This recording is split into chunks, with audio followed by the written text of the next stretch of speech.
ॐ सदाशिवसमारभ्यां शङ्कराचार्यमध्यमाम् अस्मद्श्रीगुरुपर्यन्तां वन्दे गुरुपरम्परां।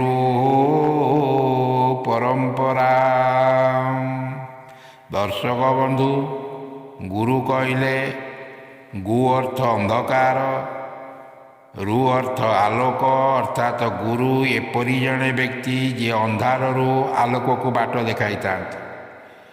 सामग्रिक अर्थ रे गुरु जड़े दक्ष शिक्षक जी सर्वदा गोटे विषय उपर आमर मार्गदर्शन कराई थांती। आमे छोट पिला बेल ठारू आरंभ करी वर्तमान पर्यंत आमे अनेक गुरु संस्पर्श रे आसीछे।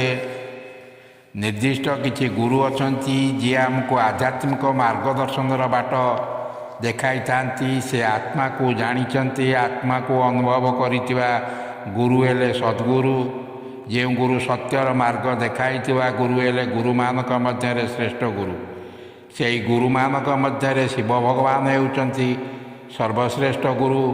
यही गुरु परंपरा भगवान शिवंग ठारू ही आरंभ। जी सत्य शिव सुंदर। दर्शक बंधु, भगवान शिव जड़े मनुष्य नुहति, सी हेले सर्वोच्च कर्ता। से प्रत्येक जीवक अंतरात्मा तथा विश्व ब्रह्मांडर अणु परमाणु से निजर उपस्थिति जाहिर करछंती। आमे जेतेबेले गुरु को कथा चिंता करूँ, प्रथम गुरु भावे भगवान शिव ही आसी थांती। जदिओ से प्रत्यक्ष भाव उपस्थित न थांती, से हेले ज्योति स्वरूप जी आमको ज्ञान प्रदान करि थांती। भगवान शिव को गुरु भावे ग्रहण करिवार यही सर्वश्रेष्ठ मंत्रटी सम्बन्ध में वीडियो रे आलोचना करिबा। मंत्रटी को जानिबा पूर्वर यही मंत्रर जपविधि संपर्क में प्रथमे जानिबा। यही मंत्र को आपण दिनर जेकोसी समय रे जप करि परिबे। सेपरी कौन धराबंधा नियम नहीं। जेकोसी वस्त्र पिंधि, जेकोसी आसन उपरे बसी यही मंत्र को जप करि परिबे। किंतु नाली वस्त्र बा नाली आसन व्यवहार करिवे नहीं। दर्शक बंधु, जप समय रे पूर्व किंबा उत्तर दिग को मुख करी यही मंत्र को जप करिवे। जप करिया पई रुद्राक्ष माला बा स्फटिक माला व्यवहार करिपारिबे। जदि संभव हुए यही मंत्र जप करिया पूर्वर शिवलिंग को पूजा करी यही मंत्र जप आरंभ कले विशेष फल प्राप्त होता है। प्रतिदिन अति कम गोटे माला अर्थात 108 थर प्रतिदिन जप करिपारिबे। मंत्र जप पूर्वर मानसिक भावे भगवान गणेश, माँ पार्वती, नारायण, माँ लक्ष्मी, सूर्यदेव को मन मध्य हृदय मध्य चिंता करिवे एवं स्मरण करिवे। एबे आसंतु जानिबा से शक्तिशाली मंत्रटी को। मंत्रटी एहीपरि ओम विदिता नमया विशदैक कला न च किंचन कांचनमस्ति गुरो द्रुतमेव विधेयी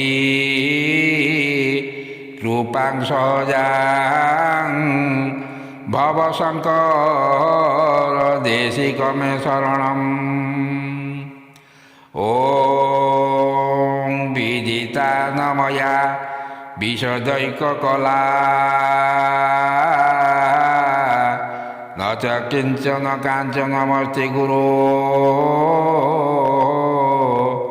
द्रुतमेव विधेयी कृपां सहजां भवशंकर देशिक मे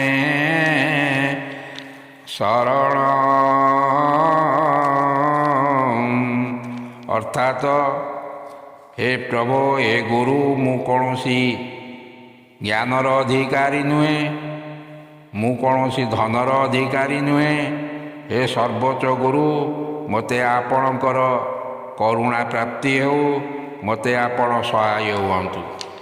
ଦର୍ଶକ ବନ୍ଧୁ ଆଶା କରୁଛି ଏହି ମନ୍ତ୍ରର ପ୍ରୟୋଗ କରି ପ୍ରତ୍ୟେକ ବ୍ୟକ୍ତି ଭଗବାନ ଶିବଙ୍କୁ ଗୁରୁ ଭାବେ ଗ୍ରହଣ କରି ତାଙ୍କର ଆଶୀର୍ବାଦ ଗ୍ରହଣ କରିବା ହେବେ। ଦର୍ଶକ ବନ୍ଧୁ ଯଦି ଆପଣଙ୍କୁ ଏହି ଭିଡ଼ିଓଟି ଭଲ ଲାଗିଥାଏ ତେବେ ଆପଣ ଯଦି ମୋର ଏହି ଚ୍ୟାନେଲଟିକୁ ସବସ୍କ୍ରାଇବ୍ କରିନାହାନ୍ତି ତେବେ ଦୟାକରି ଚ୍ୟାନେଲଟିକୁ ସବସ୍କ୍ରାଇବ୍ କରିଦିଅନ୍ତୁ ଏବଂ ଭିଡ଼ିଓଟିକୁ ଗୋଟିଏ ଲାଇକ୍ କରିଦିଅନ୍ତୁ ଏବଂ କମେଣ୍ଟ ବକ୍ସରେ ଲେଖିଦିଅନ୍ତୁ ଓଁ ନମଃ ଶିବାୟ। ରହୁଛି, ଧନ୍ୟବାଦ, ନମସ୍କାର।